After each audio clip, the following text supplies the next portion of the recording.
aspect of Judaism that many people appreciate is the sense of order that it can bring into our lives.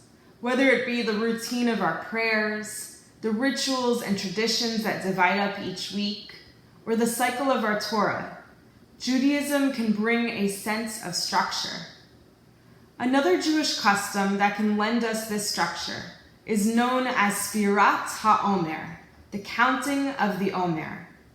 An Omer is literally an ancient measure of grain that was brought as an offering to the temple in Jerusalem long ago.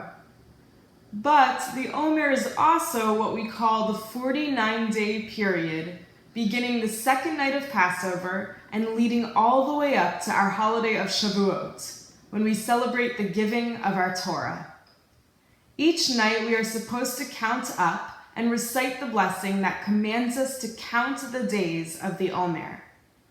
But for me, it is truly a reminder to count my blessings, to be thankful for each and every day. Every year I have tried to count the Omer without missing a blessing, but it is a lot harder than you might think. And it reminds me that creating a practice of mindfulness is just that. A practice. Being grateful is something that we have to work at.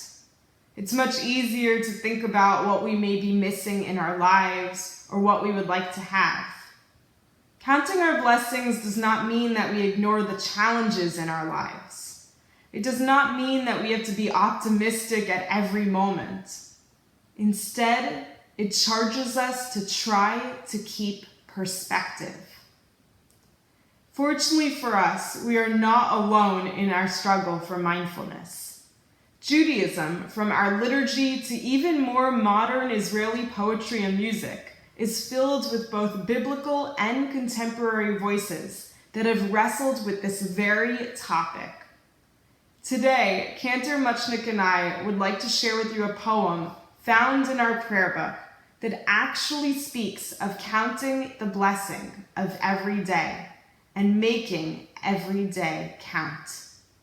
As it reads, "Teach me, O God, a blessing, a hymn of praise, as each morning and night you renew your days, lest my day be as the one before." The poem is called Lamdeini, meaning teach me, and is by Russian and Israeli Leah Goldberg, who in 1935 settled in Tel Aviv, where she became one of Israel's leading intellectuals and poets. Perhaps mindfulness is exactly what this time is trying to teach us.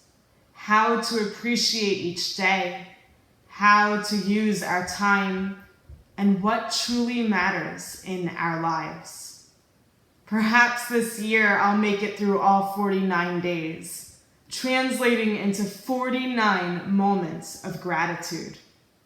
I hope you will join me as we ask God to Lamdeini, to teach us how to number our days.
Adonai, Amorach, Le'olam, Va'ed. Baruch Adonai Havorach Le'olam Va'ed.